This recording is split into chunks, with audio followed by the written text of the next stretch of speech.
Hey hi.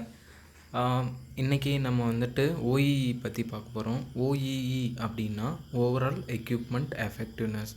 So இதனோட use என்ன அப்படின்னா, ஸோ நம்ம ஒரு எக்யூப்மெண்ட் மேனுஃபேக்சரராக இருந்தோம் அப்படின்னா நம்மக்கிட்ட இருக்கக்கூடிய ரிசோர்ஸ் யூஸ் பண்ணி மேனுஃபேக்சர் பண்ணுவோம். ஸோ இந்த மேனுஃபேக்சரிங் பண்ண ப்ராசஸ் வந்து எஃபெக்டிவாக இருக்கா இல்லையா அப்படின்றத இந்த டூல் மூலயமா நம்ம வந்து மெஷர் பண்ணலாம். ஸோ இதுதான் வந்துட்டு ஓஇஇ அப்படின்னு சொல்லுவாங்க. ஸோ இதனுடைய ஃபுல் ஃபார்ம் தான் வந்துட்டு overall equipment effectiveness. So overall equipment எஃபெக்டிவ்னஸில் டோட்டலாக 3 ஃபேக்டர் இருக்குது. ஸோ ஒன்று வந்துட்டு அவைலபிலிட்டி, இன்னொன்று வந்து பர்ஃபார்மன்ஸ், இன்னொன்று வந்து குவாலிட்டி.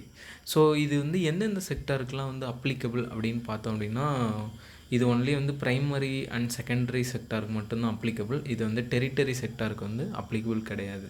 ஸோ ப்ரைமரி செக்டார்லேயும் செகண்டரி செக்டார்லேயும் என்ன பண்ணுவாங்க அப்படின்னா, ஃபிசிக்கலாக பார்ட் இருக்கும். ஸோ அந்த பார்ட்டை வந்து ப்ரொடக்ஷன் பண்ணுவாங்க. ப்ரொடக்ஷனாக ஒரு மேனுஃபேக்சரிங் ஏதோ ஒன்று பண்ணுவாங்க. ஸோ அவங்களுக்கு மட்டும்தான் வந்து இந்த டூல் வந்து அப்ளிகபிளாக இருக்கும்.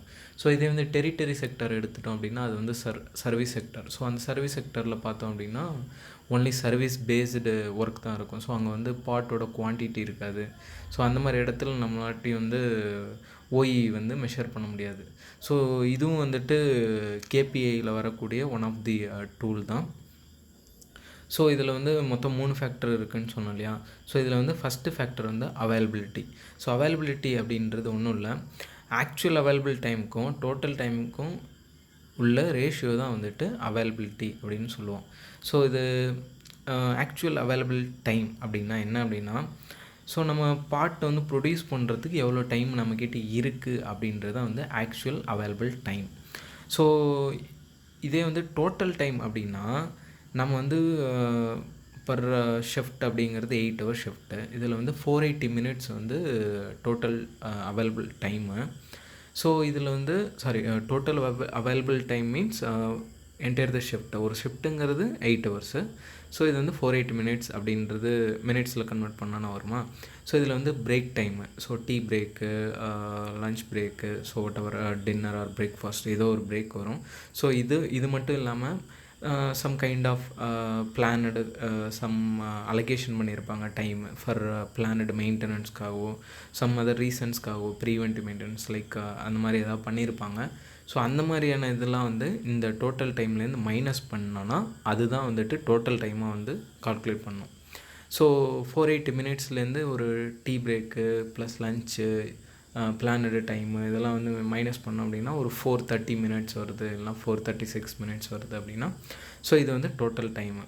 ஸோ இது ஆக்சுவல் அவைலபிள் டைம் அப்படின்னா ஒன்றும் இல்லை, நம்ம வந்து பாட்டு ப்ரொடியூஸ் பண்ணுறதுக்கு நம்மக்கிட்ட எவ்வளோ டைம் இருக்கும் அப்படின்றது. ஸோ இதில் வந்து இதெல்லாம் வந்து இது அஃபெக்ட் பண்ணும் அப்படின்னா சடனாக ஒரு பிரேக் டவுன் ஆகிருக்கும், சடனாக ஏதாவது ஒரு ஸ்டாப்பேஜஸ் ஆகிருக்கும் மிஷினு. ஸோ இந்த மாதிரி இதெல்லாம் வந்து இந்த ஆக்சுவல் அவைலபிள் டைமில் அஃபெக்ட் ஆகும். இப்போ டோட்டல் டைம் வந்து 436 மினிட்ஸ் இருக்குது, பட் ஆனால் வந்து ஆக்சுவல் அவைலபிள் டைம் 400 மினிட்ஸ் இருக்குன்னா 36 மினிட்ஸ் வந்து எங்கேயும் லாஸ் ஆகிருக்கு அப்படின்றதுன்னு அர்த்தம். ஸோ இது வந்து அவைலபிலிட்டி. ஸோ நெக்ஸ்ட்டு வந்துட்டு பர்ஃபார்மன்ஸ். ஸோ பர்ஃபார்மன்ஸில் பார்த்தோம் அப்படின்னா எவ்வளோ பார்ட்ஸ் வந்து நம்ம வந்து ஷிஃப்ட்டில் ப்ரொடியூஸ் பண்ணியிருக்கோம் அப்படின்றதுக்கும் அவைலபிள் டைம் அண்ட் ப்ரொடக்ஷன் ரேட்டோட ரேஷியோவுக்கும் உள்ளது தான் வந்து பர்ஃபார்மன்ஸ் அப்படின்னு சொல்லுவோம். ஸோ ஒரு ஷிஃப்ட்டுக்கு வந்து 400 மினிட்ஸ் வந்து அவைலபிள் டைம் இருக்குது அப்படின்னா 400 மினிட்ஸ் வந்து நீங்கள் வந்து இது பண்ணியிருக்கீங்க. ஸோ இது வந்து அவைலபிள் டைம் அப்படின்னா ஸோ முன்னாடி சொன்ன ஆக்சுவல் அவைலபிள் டைம் இருக்கு இல்லையா, ஸோ அதுதான் வந்து இந்த இதில் வரும்.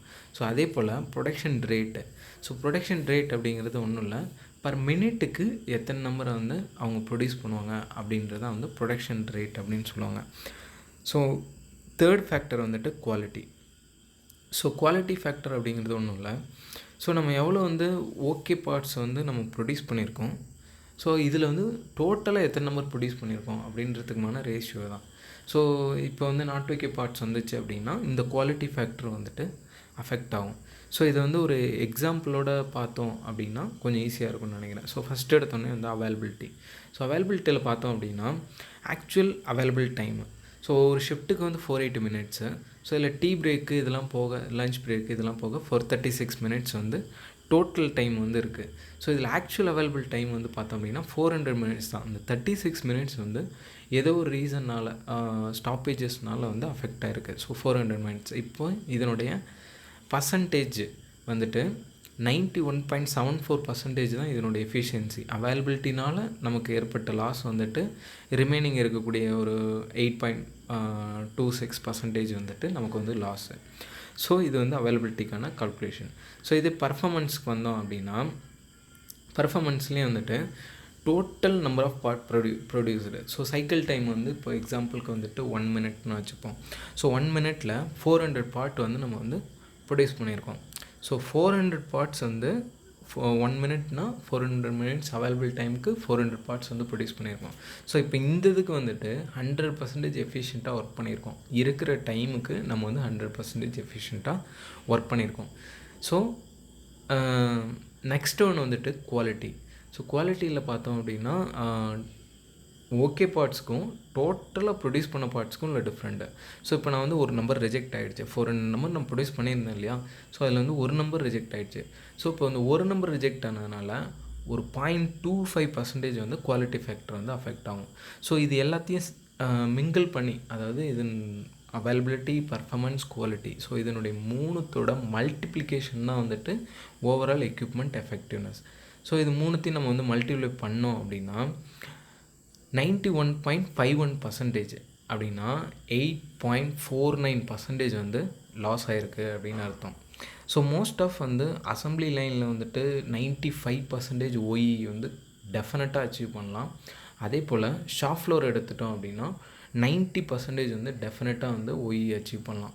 ஸோ இந்த OEE அச்சீவ் பண்ணுறதுல இந்த 3 ஃபேக்டர் இருக்கு இல்லையா? ஸோ இந்த 3 ஃபேக்டரும் என்னென்ன மாதிரியான ரீசன்னால் வந்து லாஸ் ஆகுது அப்படின்றத நெக்ஸ்ட் வீடியோவில் நான் வந்து எக்ஸ்பிளைன் பண்ணுறேன். ஸோ அது மைனர் லாஸ் வந்து என்னென்ன இருக்குது, ஸோ மைனர் ஃப்ளாஸ்ன்னு சொல்லுவாங்க, இல்லைனா மைனர் லாஸ் அப்படின்னு சொல்லுவாங்க, minor loss and major loss அப்படின்னு சொல்லுவாங்க. ஸோ அதை பற்றி நான் வந்து நெக்ஸ்ட் வீடியோவில் டீட்டெயிலாக நான் வந்து எக்ஸ்பிளைன் பண்ணுறேன்.